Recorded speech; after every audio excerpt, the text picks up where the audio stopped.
I really love communication partly because it's a very subtle practice. It's these little changes, and we'll get into specifics to support people. It's these little shifts that we can make, but they're so potent. It's like a big ripple that really can shift the experience for both the listener and for the person communicating. Namaste. You're listening to the Savannah Podcast. Join us on an exploration of Eastern spirituality, yoga philosophy, and conscious living for the new age. This podcast is a production of SavannahSpirit.com, where you can find a large selection of Om and yoga clothing, spiritual jewelry, and unique fair trade gifts from the Far East. Now here's your host, Ashton Szabo. Greetings, everyone. Welcome to the Savannah Podcast. I'm your host, Ashton Szabo. Today's podcast is all about conscious communication, and I'm really excited. We've got my good friend Danny Arguetty back on the show. He's actually the first person to be on the show twice, so that's super exciting. We loved having him on last time so much that we brought him on again. For those that don't know him, Danny is an author. He is a teacher. He's a wellness coach. He's a teacher of yoga teachers. And he's actually one of the best communicators and speakers I know. He's very articulate and clear in his language. And I actually often reference him when I'm teaching yoga teacher trainings as an artist and a master of words and language. If I have, one or two ways or words to say something, Danny probably has 20 ways to say that thing and to say it more clearly than I and probably more articulately than I. So he's a great person to have on our show to talk about this topic. We're really happy to have him on the show. Danny, welcome. Nice to have you back. Thank you so much. It's lovely to be back, and I appreciate the gracious introduction. Well, I've got a lot of respect for you, and so I'm happy to have you on here. I wanna kind of get into this topic right away, and consciousness is kind of a word that's thrown out there a lot, and I think it can be kind of a buzzword. So before we even really start, I wanna get your take for listeners. How do you define conscious communication? Like, what does that mean to you? Yeah. So I think, one of the things that I love about the conduit that I stepped into it was through yoga, but I think there's many other ways that people can step into more of a mindful, aware life. And I think that because we communicate so often, it's something that we do just every single moment, whether we're doing it verbally or non-verbally, that I think it's a wonderful portal to building more awareness and to really improving our own our own relationship with ourselves and other interpersonal relationships. So I feel like conscious communication is this way of applying awareness to the way that we engage with people on a daily basis, and with ourselves too. And why would you say for the average person walking down the street, they're like, look, I communicate all the time. I understand that it's important, but why does conscious communication matter? Yes, I think the conscious piece of it is our ability to recognize what's the impact, right? Because everything that we do, the reality of life is that you're having an impact on every single person that you're interacting with throughout the day. And so I really think the conscious part of it is to be able to step back and to be able to see, how did that land? How did that impact the texture of the conversation, the relationship that I'm having with this individual or with a group of people? And did I get the result that I wanted through my communication? So I think the conscious piece, really, it is that invitation to reflect on how things are going in that modality. Mm-hmm. Well, and I think that consciousness part of it, or that awareness part of it, plays such a critical role in even establishing like what type of conversation we're having. I know that Douglas Brooks is a teacher of yours, and I remember listening to a lecture of his way back in the day, but he was talking, it stuck with me because he was talking about like he was having a conversation with somebody, and it wasn't until about halfway through the conversation that he realized that he was having a different conversation that the other person was having, meaning like that he was trying to fix or reconcile what the person was saying to him, but really all that person wanted was to be heard. They didn't want to be fixed. They didn't want it resolved. They just needed to be heard. And that completely changes the dynamic of the conversation. It changes how we interact with. So even knowing what type of conversation we're having is such a huge part in just stepping into the conversation itself. So where does someone begin? Like if someone is wanting, they're interested in like, okay, I want to be more conscious in the ways that I communicate. Where does someone start? Are there steps to the process that you recommend? Are there resources that people can go to? Yeah, so honestly, the first step is the importance of recognizing, okay, well, what are some poor qualities of communication and what are some skilled qualities of communication, just so someone can start to step back and gather data on like, how am I doing in this realm?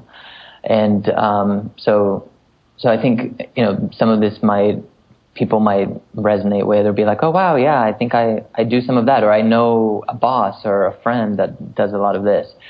But some poor qualities of communication that I've noticed, so the speech tends to be disempowered, unclear, creates confusion.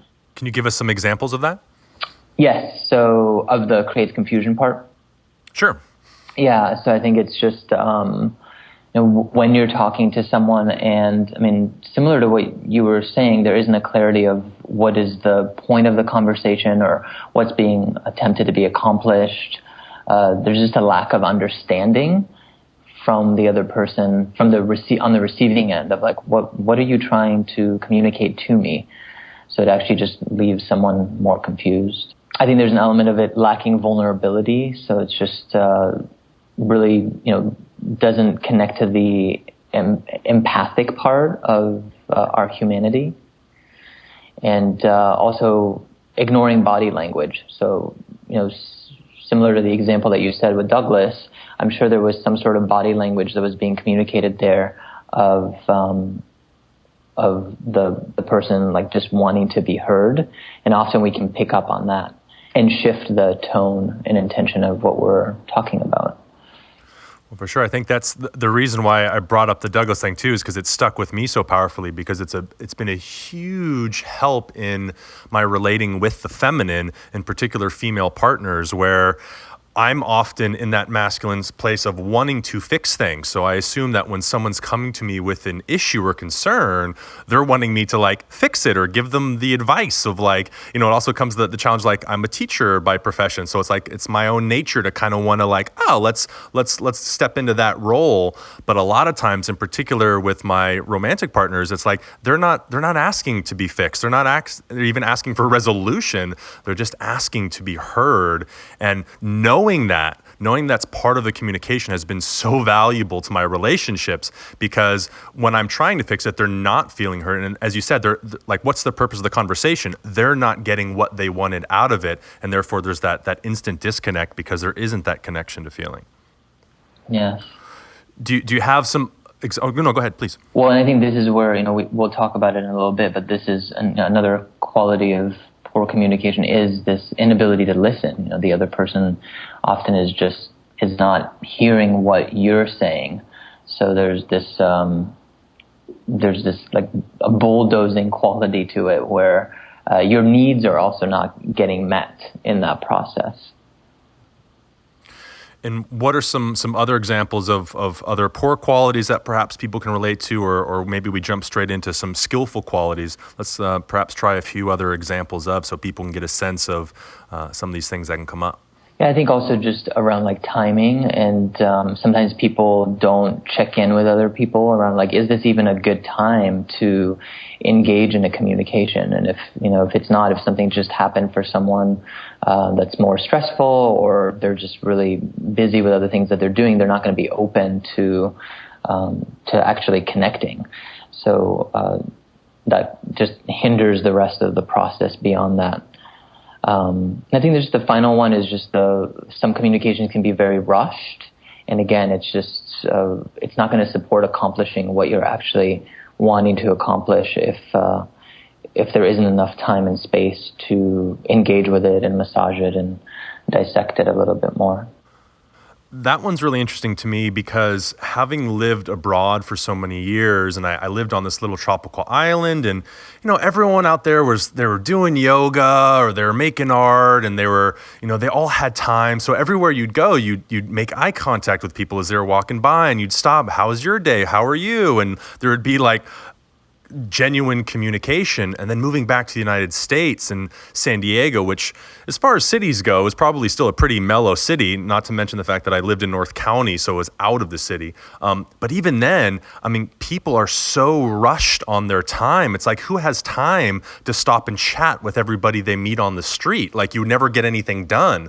And it really has inhibited our capacities to have really genuine conversations, especially in the time of the Twitter generation, where it's all really short language that's being put out there, where the attention span isn't even very long. That really makes it challenging to have that quality time in conversation that you said I feel is lacking in our modern day or our Western culture. Definitely. And I think this is where, you really notice, or at least I notice, when I am in the company of someone that's doing more of the skilled qualities. I mean, there's really a felt sense to it. And this is where I think I really love communication, partly because it's a very subtle practice. It's these little changes, and we'll get into specifics to support people. It's these little shifts that we can make, but they're so potent. It's like a big ripple that really can shift the experience for both the listener and for the person communicating. So just very briefly, like some of those qualities, I mean, they're really the opposite of what we talked about before. So it's going to be more empowered and clear. There's going to be, an understanding of body language. There is going to be vulnerability and openness. So there's an empathic quality to it, and lots of deep listening. And it's going to be spacious, like you said, not rushed. There's going to be space to engage in a process. Well, and what I love through hearing all of this, and why I so appreciate and glad that we have you on the show talking about this, is because the difference to me between like just a laborer and an artist, is that someone that's like really taking the time to get into those subtle, fine details of things. And that really is like, if communication is an art form, you have to pay attention to very subtle things, and that can come down to body language and listening and all the qualities that you're mentioning. It really can make a difference of like communication becoming this beautiful dance and art form, instead of just like two people crashing into one another and like the one that's pushing the hardest wins, which is a lot of the types of conversations that we often see out there. So we've established some ideas of what are poor qualities and skillful qualities of converse or communication. But what are some actual tools and techniques that we can share with people who want to engage with more conscious communication in their lives? Yeah. So I think really the most potent one is what we call I statements. And I statements are ways of owning your communication from a place of empowerment, but it also includes vulnerability and a real authenticity. So just as a concrete example, if people step back and start listening a little bit more to the way they talk or other people around them are talking, they're going to start picking up on these non-I statement ways of speaking. So for example, thinking about a couple or two friends and saying, we should really get going now. So only one person is saying this. We should really get going now. But really, what they're, if we were to own it in an I statement, it would be something like this: I feel tired and would love to get going in a few minutes. So again, really tiny shift, but there's this piece of like, there's an ownership, there's a clarity, and instead of this coupling of like, we should really get going now, when it's projecting almost on the other person's experience. Well, I remember the first time that I was introduced to this concept, it was actually through you, and the thing that really landed is afterwards hearing how much people talk with you statements instead of I statements when they mean me. Like the example of something like, well, I'm telling a story about myself, but saying, do you know when you feel this way and you're doing this and this happens and that, but really what I'm saying is when this happened to me, I felt this way, which I think it shifts the dynamic, to, even though perhaps the you statement is trying to connect with the person, I think that we actually make a connection when we speak from our soul, because that allows then people to relate instead of being told what they feel or what they're thinking or what they're doing. It leaves much more room for them to come into it on their own. Would you agree with that? Yeah, definitely. Yeah, I think there's this, when you're speaking in we or you statements or questions, there's this piece of like, I know for me as the listener, I tune out because I'm actually trying to analyze, like, wait, is that really true for me? Is that my experience that I'm having right now? And then it's like, wait, what did you really say? I don't know. So yeah, definitely creates a block. So I statements being a wonderful and empowering tool in conscious communication. What are some other tools? So the other one that would be the next evolution. So it's like getting a hold of I statements first, and then the second piece, of course, is this listening, and it can be often it's called active listening, and it's this ability to step in and be fully present with someone.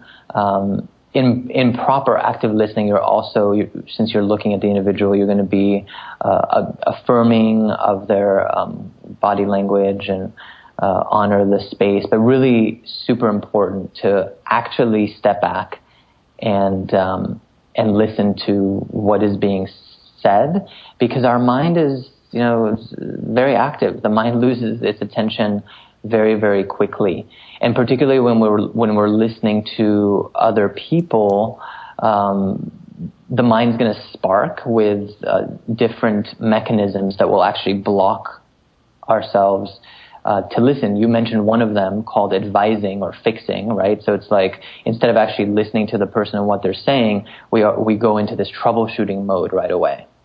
Or another block to listening is the lovely common one of bulldozing. So it's like you get super excited about what the person is telling you and you share your own experience. So it's like Ashton, tell me what you had for breakfast today.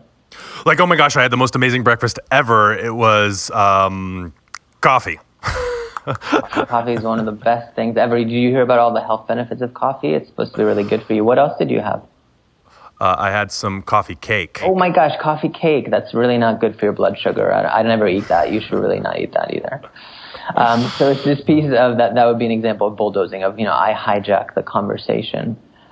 So again, another wonderful place for awareness to just notice, like, what kind of things is your brain coming up with. Another one is called rehearsing. When you're not fully listening to the other person, you're already contemplating, what is it that I'm going to say in response to what's being communicated.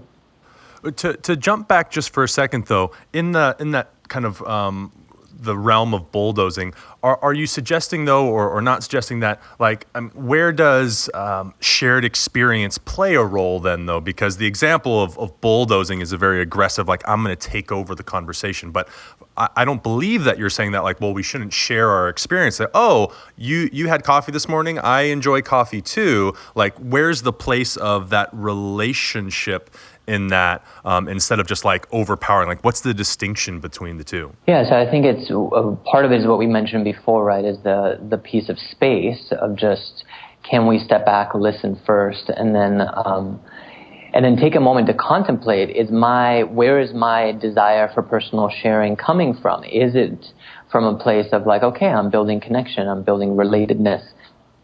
Or is it coming from this place of like, actually no one really listens to me in my life, and I just want to grab the spotlight because I'm trying to get an underlying need met. So for sure, there's a place for sharing mutual experience to build a relationship, but I think it's that little bit of further refinement. And so, what other types of blocks to listening are people likely to encounter? So another one is let's see.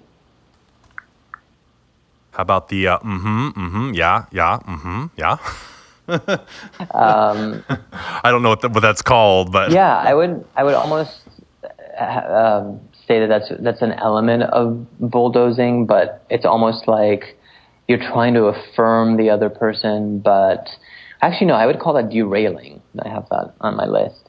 I actually had this experience not too long ago. I went to a craniosacral therapist for a session, and she was doing a little intake at the beginning, and she asked me, that share with me a little bit what's going on in your life. And as I was talking, she kept on doing exactly what you were doing. And it was really like right at the end of every sentence that I was saying, it was this like, yeah, And I had to stop at one point, and I just said, like, are you open to some feedback right now? Because I'm having a really hard time sharing. And she said, yeah, definitely. And I shared with her. I was like, I actually feel like, I'm trying to share. You asked me to share from an authentic experience what's going on for me. And I feel like I'm being derailed. Like, I can't connect to my mind and heart when I'm constantly hearing this sound. She's like, and she was like, wow, thank you. I really appreciate that. Didn't realize that it was coming off in that way. So it was, she wasn't aware of it. So it felt like an opportunity for growth. But again, very subtle, but for me, I definitely experienced it having a huge impact. Totally. Well, and that's those subtleties, as I mentioned before, with art, like that really makes the difference between like fine, skilled art and just something. Is that those fine attention to details? And while from people on the surface, they might not recognize that refinement. For the artists themselves, that's what's distinguishing them, is that they're taking the time to really pay attention to those subtle details. Whether we're talking about fine art or any skill in life, is just that really getting into those details on the back end. Even though if people don't recognize the amount of work that's put in or the attention that's put in, it really pays off on the other end. So I think that's great. And having that willingness to be more aware, and it's part of that definition of conscious communication, right? Of like being more conscious about the things that you're doing or perhaps not doing is so important. What are there other really common blocks that come up for people, or is that covering most of the good so far? Yeah, there's more. So there's one called placating, which is this piece of where you're just agreeing with everything that is being said. So it's just like, oh yeah, right. Not really tuning in to the underlying current of the communication. Let's say sparring. So when people, are not really fully listening to you, all they're interested in is the argument, the debate. It's really putting down the other person's point of view as opposed to being able to hold that. That's a tough one for me. I come from a family of professors, so there's always a lot of really active debate going on. So learning to turn that off has been an important part of my own journey. Like, oh, I don't have to like hold my position right now and defend it. I can actually just have a regular human conversation. Yeah. So what else? What other aspects to conscious communication are there? Okay, yeah. So we talked about I statements, and then this active listening piece. I think that's a lot right there for people to engage with. There's I think a beautiful opportunity to build a lot of data and opportunity to practice.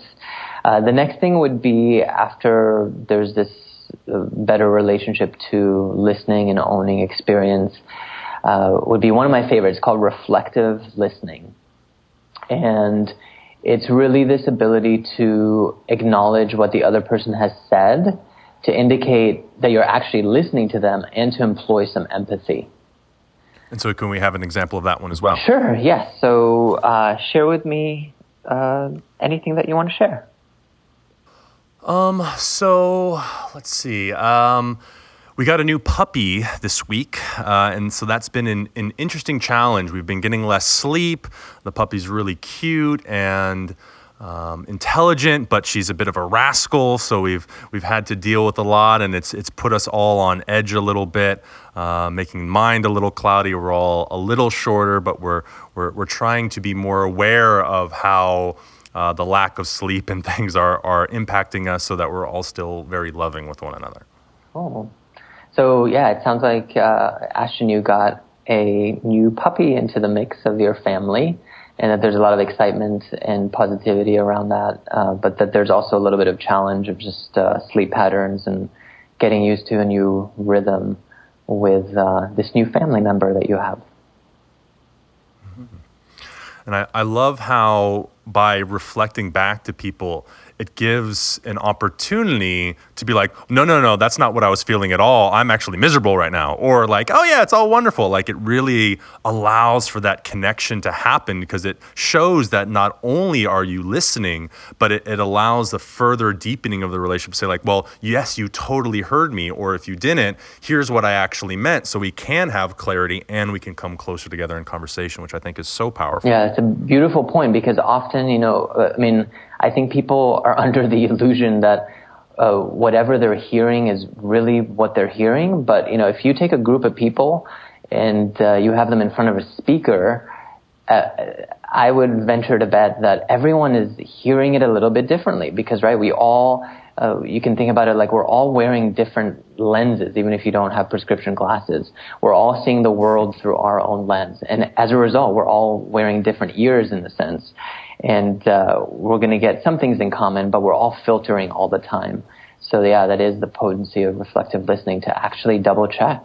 Yeah, did you really hear me? And for me, it's the empathy building of, as human beings, I feel like, I don't know about you, but one of my biggest needs, and again, I think it's a human need, it is to be seen, to be heard, to be valued, to be acknowledged. And I know when I'm on the receiving end of this, it really meets those, wow, like, you're really being present for me, you care for me. Awesome. So we've kind of got this a bit of a process here of the I statements, the active listening, the blocks to listening, and the reflective listening. If you were, I've used the example in the past of, you're in an elevator with somebody and you've just got a couple of minutes to kind of refine all of this stuff or distill it into something very powerful and succinct for someone.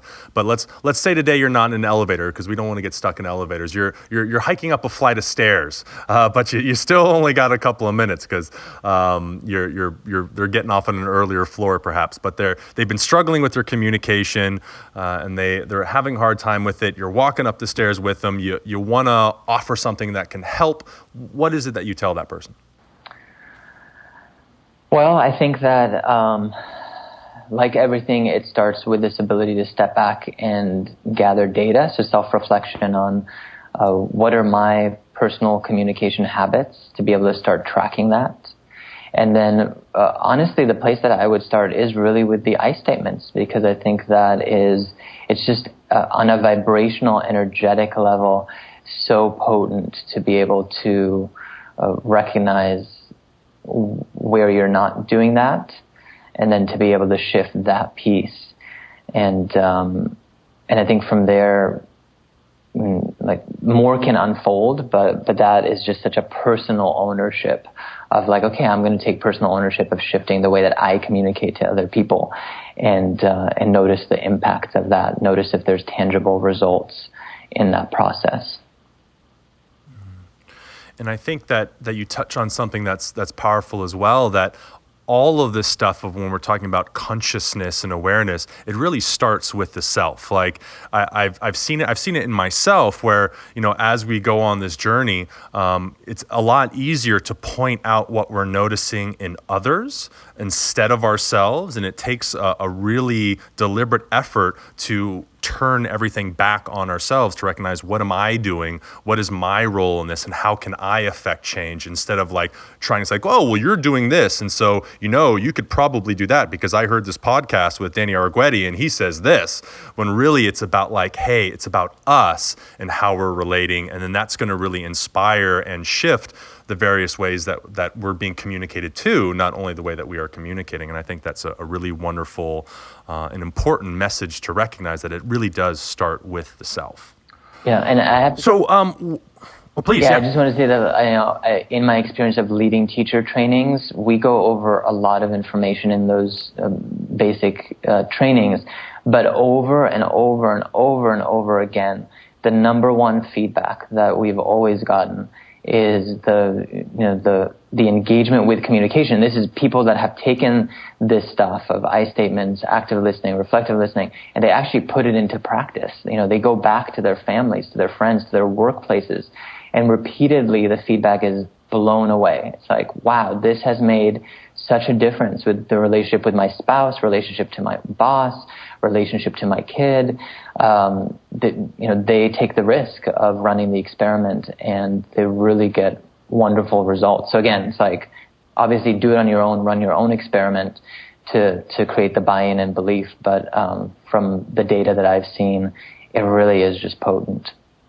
And having compassion in that process. I know that I've gotten a lot out of this style of communication as well, but I also fall back asleep and get grumpy and lose myself within it. But it's so great as a practice of awareness to come back to and recognize, like, oh, what's really happening right now, and what am I doing? What's my role? Am I bulldozing somebody? Am I disconnecting from them? So I think it's really great to not only do it, but also to recognize it's a process and it doesn't happen overnight, and we're kind of all in this journey together. And that ties back into the empathy piece that you've mentioned a few times. So awesome. I love it. I think there's a lot to go on here. There's a lifetime really of things just to work on all the things that you've mentioned. So really appreciate everything that you've offered today for us. Where can we find out more about what you're doing? And do you offer workshops just in communication? You can tell us about your books that you have as well. I know one of them focuses a lot on language, even though if it's not necessarily specifically in this realm. Where can we find out more about your stuff?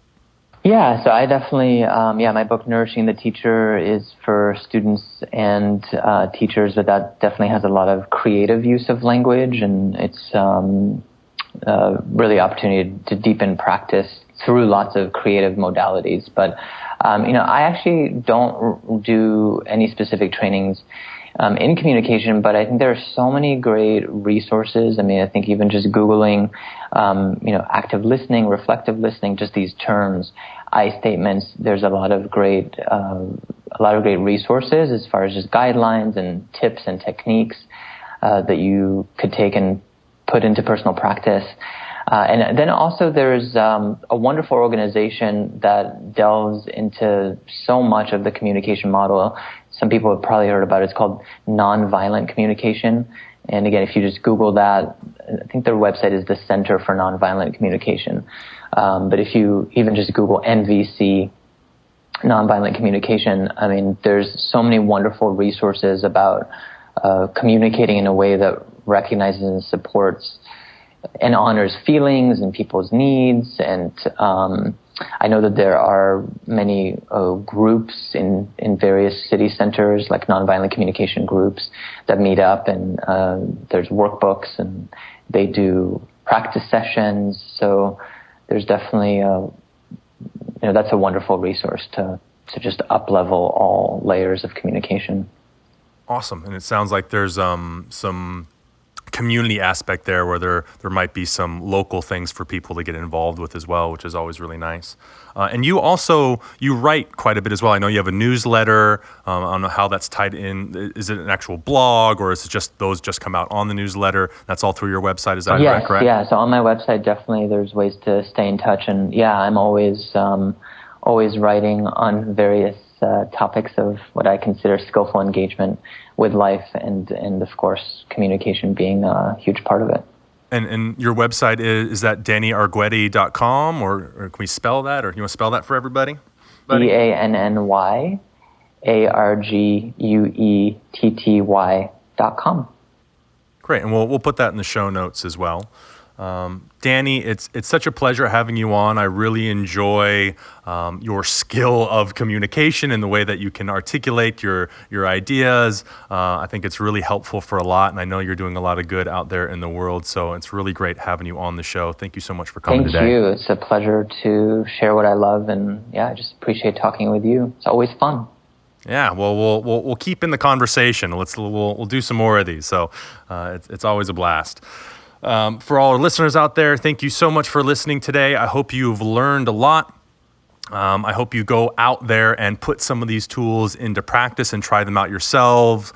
You can always come back and let us know. You can email me. You can go on Danny's page, contact him. You can contact me through Savannah, whatever you like. We'd love to hear about it. Write reviews for us on iTunes. However it is you're getting a hold of us, we want to hear about what you're doing and the things that you're trying and learning from these podcasts. It really helps us create better shows and gets us excited too to keep doing all this great work. So thank you all so much for listening. I hope you all have a wonderful and present moment. Namaste. You've been listening to the Savannah Podcast. To find out more about Savannah, go to savannahspirit.com or follow Savannah on Facebook at facebook.com/Savannah Spirit. For daily inspiration, check out our blog at savannaeast.com. Be sure to join us next week for a new episode, and thank you for listening to the Savannah Podcast.